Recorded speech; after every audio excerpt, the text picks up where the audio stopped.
it's really a mark of pride that the only way to motivate myself to finish a project is with another project. So, adulting.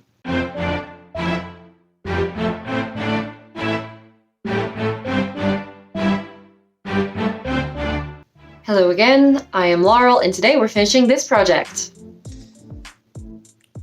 If you remember from an earlier video, I had this polka dot dress sitting on a mannequin, and I have had that mannequin partially finished for a couple of weeks now, and today's the day I'm finishing it up.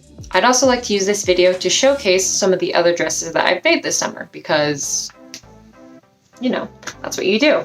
I took either materials that I got from local thrift stores or fabric that I picked up, or clothing that I had bought previously from thrift stores, and I basically kind of remade them in my own style, how I'd like them to be. One of the dresses was actually based off of another dress that I already owned in a less than comfortable fabric and the fit not being quite right. So I made myself summer dresses that I have always wanted, just cute, summery, light, comfortable dresses, and I went for it, and I did it. And so, instead of doing a play-by-play for each and every video, because I only filmed some of them because I was figuring out a lot as I went, I'm going to summarize 2 of those projects and finish my polka dot dress as I do so. There's nothing like the fear that you're about to mess up everything to really keep you on edge. Okay, just go. Dress number 1. So like I said, this dress was inspired by another dress I already owned. It was a adorable, cute, little sleeveless wrap dress that I picked up in Thailand a couple of years ago. It is super cute, but the material is very melty, as I accidentally discovered one day. And it is also a little not quite right around my waist, and it was super cute to wear, and I really do love it. It's just the fit being a little bit off, and the material not being quite right has always just been a little bit a nitpicky thing for me. Also, it has no pockets, which is a mortal sin.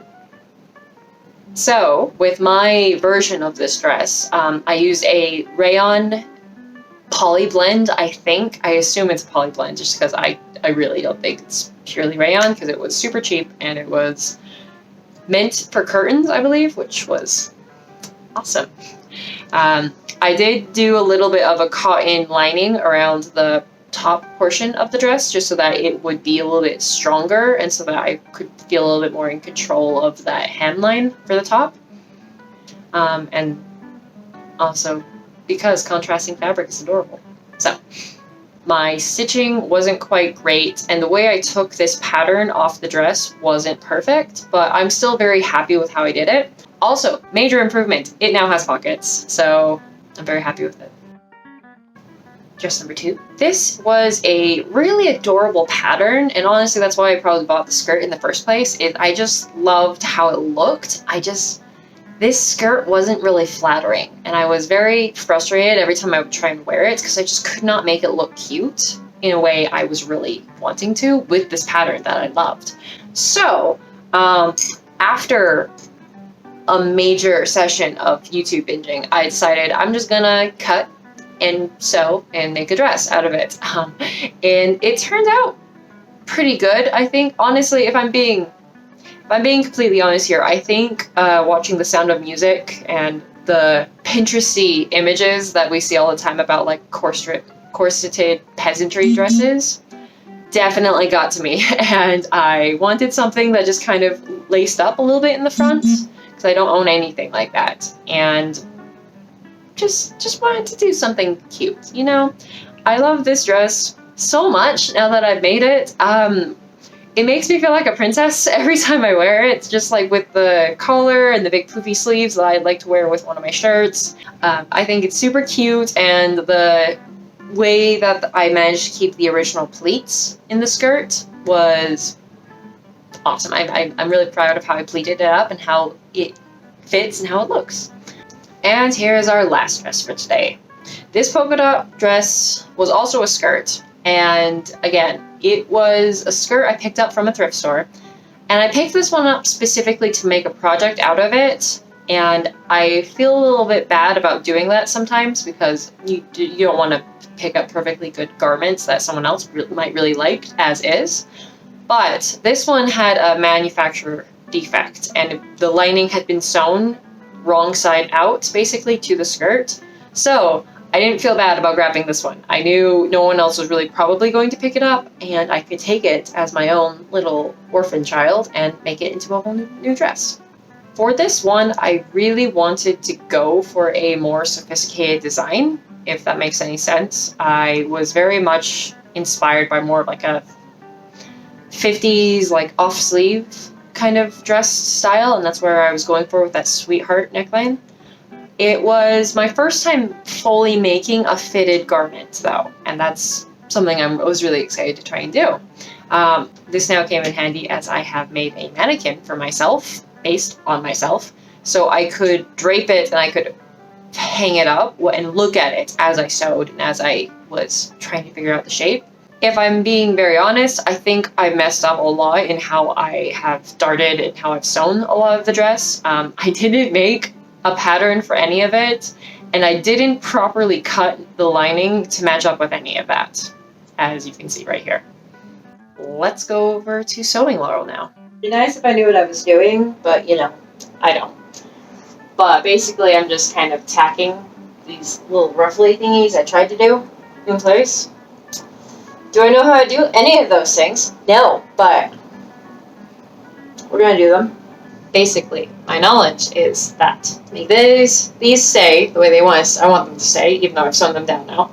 I'm going to go underneath and probably take this off the thing, and I'm going to just run along the fabric that's been tucked underneath without getting the top fabric so that it will stay in this position without showing that it's in this position, right? You get me? You get me?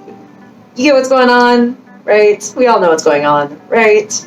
We all understand how this works. Yeah? You do not understand how this is going on, but it'll look real cute, right? Right, future me? Right? Rex is giving me moral support from the floor, so it's nice. Oh, you're good baby. Move it along. Oh, good boy. Side note, does anyone else feel weird when they stick pins into their mannequin? Like this is technically supposed to be a me, so sticking pins in is maybe a little bit more self-inflicting than initially intended.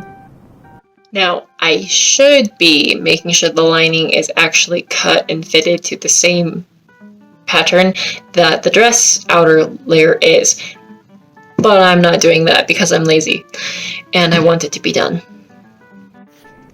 Okay, so basically here's what's happening, but this is going to be impossible to really see because of the polka dot pattern on the dress. So, I've got the top measured out, and I've got the pin where I need it to go to on the inside, because I think, you have white shoulders and then you have a smaller waist sometimes. And so this is how it works for me. I have fairly wide shoulders, and then I have a fairly smallish waist, or a proportionate waist, I don't know. Anyway, so I want this to go in just a little bit, that way the waist is a little bit more cinched, and that way I can just zip it up nice and easily. I have generally where I like the zipper to end figured out. I just need to double check that while I'm wearing it. Yep. Well, hello there.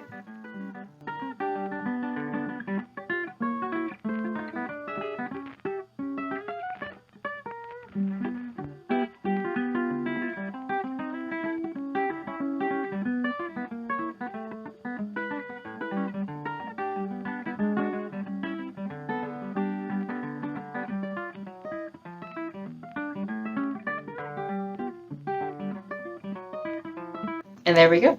Now, summer is basically over, but now I have a bunch of cute dresses to wear for myself next year, and I can enjoy cute dresses in the privacy of my own home anyway, because what even is this year?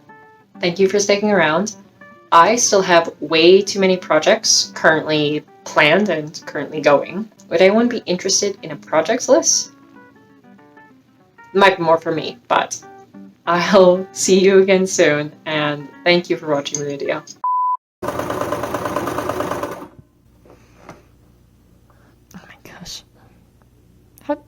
Does this happen to anyone else where the tip of your pin really legitimately just like breaks off right when you're trying to lift it out? Because, that makes it real exciting.